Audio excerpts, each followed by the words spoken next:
Hello everyone, आज की video में पढ़ेंगे हम सेल की बेसिक स्ट्रक्चर, उसकी डेफिनेशन, साथ ही साथ उसके डिफरेंट पार्ट्स यानी कि ऑर्गेनेल्स के फंक्शंस, इंपॉर्टेंट फंक्शंस और उन पर आधारित तमाम सवाल जो कि डिफरेंट कॉम्पिटिटिव एग्जाम्स में आए होंगे starting from IAS to clerical examinations. तो बहुत छोटा सा और बहुत खूबसूरत वीडियो होने जा रहा है, इसलिए आप कॉपी पेन उठा के बैठिए क्योंकि आज के पढ़ने के बाद आप कभी सेल भूलेंगे नहीं। ठीक है, तो शुरू करते हैं सेल से। सेल होती क्या है? सेल या कोशिका, हिंदी में उसको कहते हैं कोशिका, is the fundamental unit of life की ये फंडामेंटल यूनिट होती है। फंडामेंटल इसलिए कह रहे हैं क्योंकि ये हर एक लिविंग बीइंग में जो भी लाइफ जहाँ पे भी है उसके अंदर सेल की प्रेजेंस होती ही होती है, उसके बगैर लाइफ पॉसिबल नहीं है। ठीक वैसे ही जैसे हम बात करते हैं मकान की, तो मकान में हम कभी भी ये कल्पना नहीं कर सकते कि ईंट की बनी नहीं होगा मकान।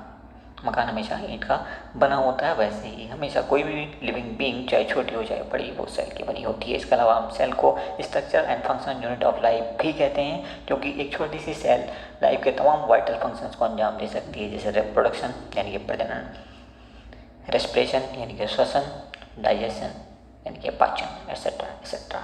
इसके अलावा अगर हम बात करें सेल के मॉडिफिकेशंस के, तो सेल तमाम तरह से मॉडिफाई हो जाती है, अपने आप को अडेप्ट कर लेती है, ढाल लेती है जैसी बॉडी की रिक्वायरमेंट होती है वैसे।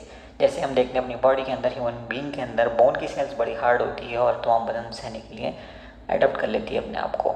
इसके अलावा हमारी नर्वस सिस्टम की जो सेल होती है वो बहुत लंबी होती है। इसके अलावा प्लांट में फाइबर्स की सेल भी बहुत लंबी होती है। इसके अलावा एक बहुत ही छोटी सेल होती है जो कि हमारी आरबीसी कहलाती है, जिसके अंदर न्यूक्लियस भी नहीं होता और बहुत ही बारीक माइन्यूट से छेदों से होकर वो निकल सकती है ब्लड वेसल्स के थ्रू। क्लियर? तो सेल्स इस ढंग से अपने आप को मॉडिफाई करके तमाम फंक्शंस को अंजाम दे सकती है। अब हम बात करते हैं सेल्स के टाइप। तो सेल बेसिकली दो टाइप की होती है। प्रोकैरियोटिक सेल, प्रो मतलब पुरानी, कैरियोटिक मतलब केंद्रक, प्रोकैरियोटिक, तो ये होती है हमारी ओल्ड सेल।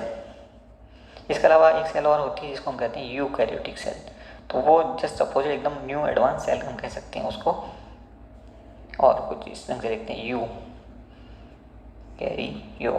सेल।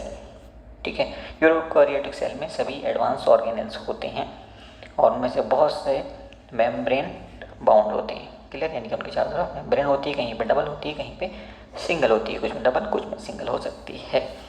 तो चलिए शुरू करते हैं। अब हम पहले देख लेते हैं कि कौन कौन से इन दोनों के बीच में डिफरेंसेस हैं। तो पहले डिफरेंस की बात करते हैं। प्रोकैरियोटिक यानी कि पुरानी टाइप की प्राइमेटिव सेल में जो सेल का आकार होता है वो बहुत छोटा होता है, तकरीबन 1 से लेकर के 10 माइक्रोन तक।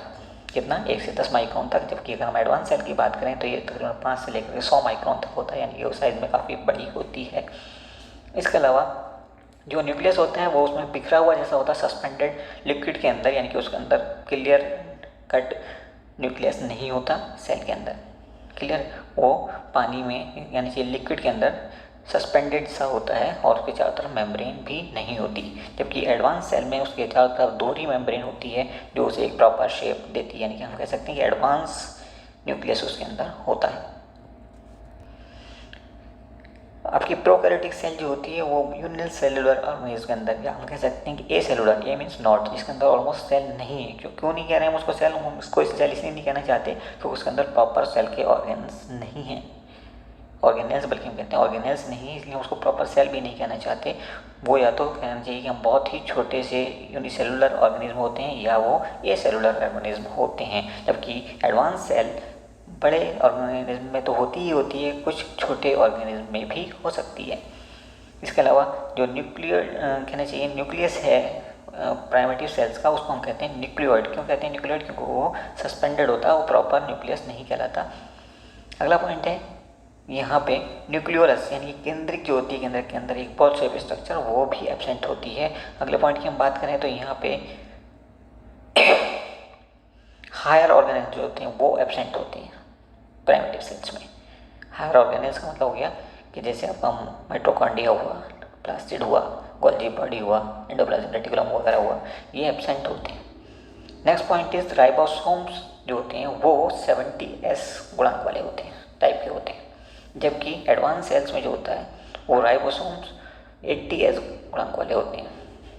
नेक्स्ट पॉइंट हमारा कि जो क्रोमोसोम होता है वो अकेला एक होता है पुरानी सेल्स के अंदर, प्रोकैरियोटिक सेल्स के अंदर, जबकि यूकैरियोटिक सेल्स के अंदर बहुत सारे क्रोमोसोम्स होते हैं।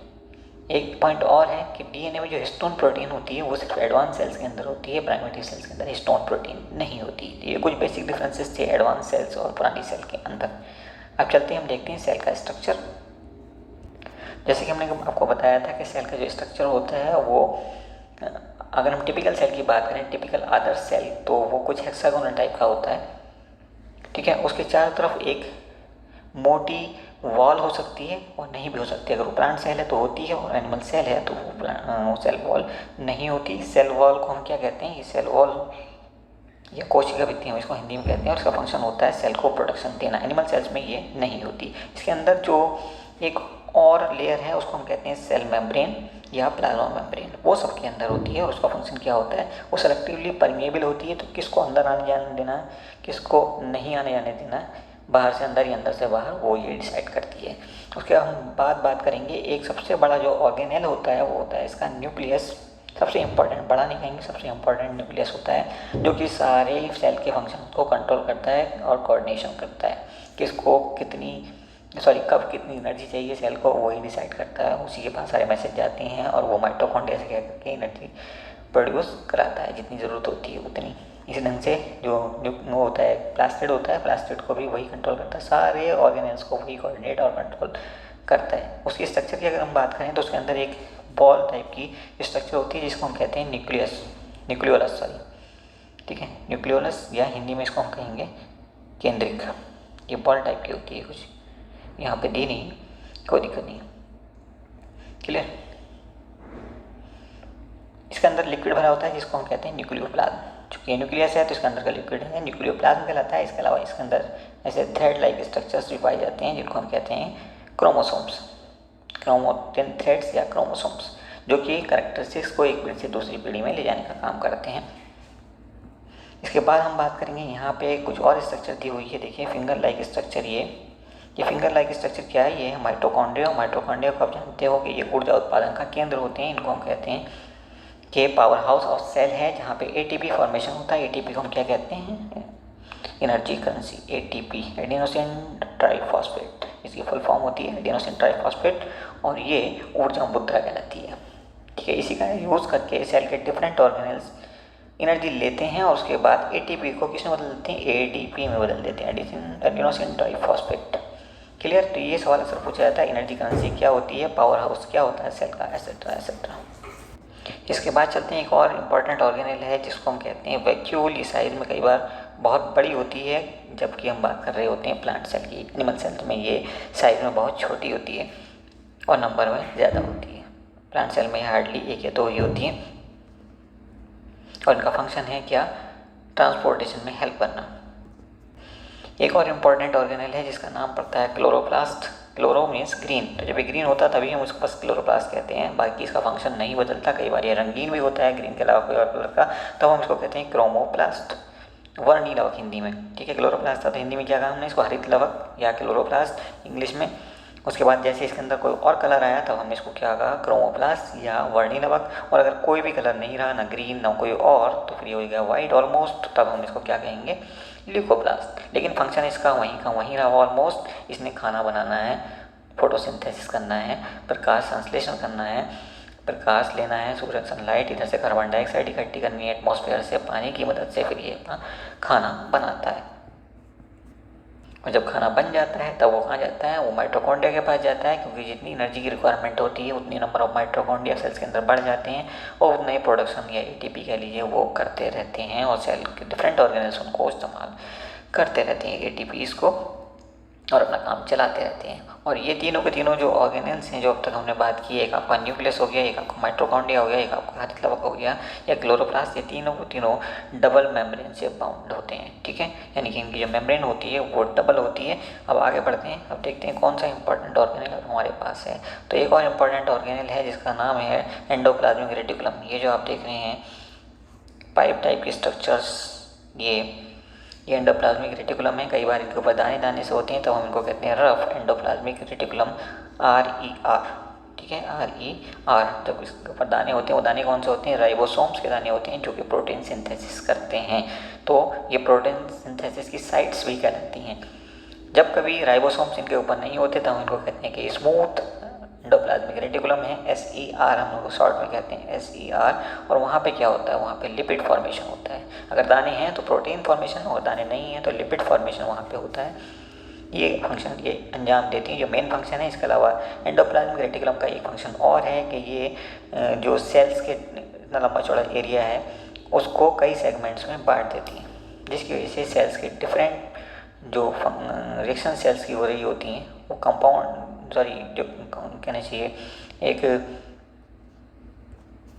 डिफरेंट टाइप के कंपार्टमेंट्स बन जाते हैं, और उनके बीच में डिफरेंट रिएक्शंस के बीच में कोई कंपटीशन नहीं होता, वो आसानी से रिएक्शंस कंप्लीट हो जाती हैं, उसमें भी ये हेल्प करती हैं। इसके अलावा एक और इम्पॉर्टेंट ऑर्गेनेल है जो कि आप ये देख रहे हैं वेसिकल्स टाइप की, जो कि ऑलमोस्ट पैरेलल रखी हुई है स्टेक में, ठीक है। ये कहलाती है गोल्जी बॉडी। गोल्जी बॉडी का काम क्या होता है, पैकेजिंग जो भी अभी तक बना था प्रोटीन और वसा, फैट्स या कहना चाहिए लिपिड, उसकी पैकेजिंग और फिर उसको डिस्पैच करने का काम जो है वो गोल्जी बॉडी करते हैं। सेल के बीचों बीच जो लिक्विड भरा होता है, यानी कि प्लाज्मा मेम्ब्रेन या सेल मेम्ब्रेन के अंदर जितना भी लिक्विड भरा होता है उसको हम क्या कहते हैं, साइटोप्लाज्म। और इसमें पानी की बड़ी मात्रा होती है, बड़ी क्वांटिटी होती है, और इसमें ये सारे ऑर्गेनेल्स तैरते रहते हैं। इस लिक्विड को हम क्या कहते हैं, साइटोप्लाज्म या प्रोटोप्लाज्म। इसके अलावा अगर ये एनिमल सेल है तो बहुत छोटे छोटे पार्टिकल्स टाइप के और भी होते हैं, उनको हम कहते हैं लाइसोसोम्स। यहाँ पे आप देख रहे हैं ये लाइसोसोम दिया है लास्ट में ऊपर, जस्ट मोमेंट, हाँ अब आप देख पाएंगे शायद ज़्यादा क्लियर, होल्ड ऑन। ये है लाइसोसोम, और लाइसोसोम का फंक्शन होता है, ये वर्क करता है एज ए स्कैवेंजर, यानी कि सफाई करने का काम, या फिर ये सुसाइड बैग की तरह से भी काम करता है। जब कोई सेल को ज़रूरत होती है अपने आप को डिस्ट्रॉय करने की तो लाइसोसोम फट जाते हैं और सेल्स के डिफरेंट ऑर्गेनेल्स जो हैं वो डिस्ट्रॉय कर दिए जाते हैं, ठीक है। इसके अलावा सेल की सफाई का काम भी ये करते हैं, इसलिए ये स्कैवेंजर भी कहलाते हैं। किसी पर्टिकुलर ऑर्गेनेल को अगर डिस्ट्रॉय करना है तो लाइसोसोम उसके पास आकर के फट जाता है और वो डिस्ट्रॉय हो जाता है। लेकिन ये सिर्फ और सिर्फ एनिमल सेल्स की कैरेक्टरिस्टिक हैं, प्लांट सेल में ये बहुत कम देखे जाते हैं। तो ये सवाल बहुत ज़्यादा पूछा जाता है कि सेल के सुसाइड बैग्स क्या कहलाते हैं, तो ये कहलाते हैं लाइसोसोम्स।